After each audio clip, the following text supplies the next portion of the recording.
இன்னொருத்தர் வந்தார் 2021. எப்போ நீ பார்லிமெண்ட் தேர்தல் நெல்லை ஒன்லி 2021 சட்டமன்ற தேர்தலில் நிற்கிறோம், நேராக போகிறோம், முதலமைச்சர் சீட்டில் உட்காந்துக்கிறோம். ஏண்டா முதலமைச்சர் சீட்டு நம்ம வாத்தா விட்டு சொத்தா? வரவும் போகிறவங்கலாம் நீங்கள் நேராக நிற்பீங்க, நேராக போய் உட்காந்துக்குவீங்க. 75 வருஷமாக இந்த மண்ணை பதம் பண்ணி வச்சுட்டு நாங்கள் குச்சை வாங்கி சப்பிட்டு போயிடுவோமா? சொல்லு. வரவன் சொல்கிறான்ல, அவனை பேசாத இவனை பேசாதன்னு என்ன தலைவர் சொல்கிறாரு.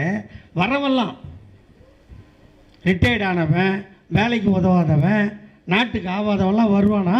அவர் வந்தார் 2021 போயிட்டார், இவர் 2026 போயிடுவார். மக்களை யாரா பார்க்கறது? தமிழ்நாட்டில் இந்தியாவிலேயே ஒரு கட்சி தேர்தலில் நிற்க மாட்டேன்னு சொல்லி ஆரம்பித்த ஒரு கட்சி இருக்குதுன்னா அது திராவிட முன்னேற்ற கழகத்தை தவிர வேறு எந்த கட்சியும் இல்லை. ஒரு மந்திரியை சாவு கொடுத்துட்டு தாண்டா இந்த கட்சியை நடத்திட்டு இருக்கிறோம். இது மாதிரி எத்தனை ஒன்றிய செயலாளர் செத்துருப்பான்.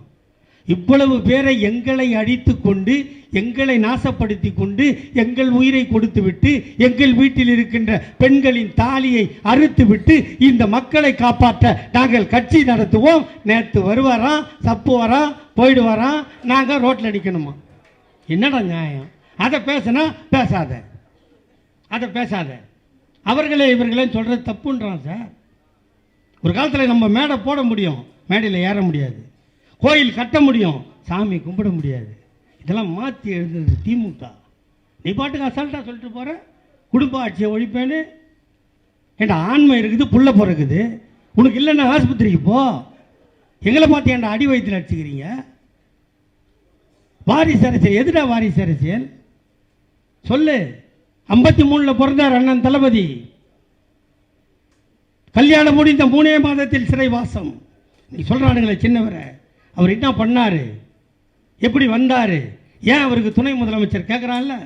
உங்கள் வீட்டில் கல்யாணம் பண்ணுறீங்க இல்லைம்மா, ஒரு பையனுக்கும் பொண்ணுக்கும் பண்ணுறீங்க.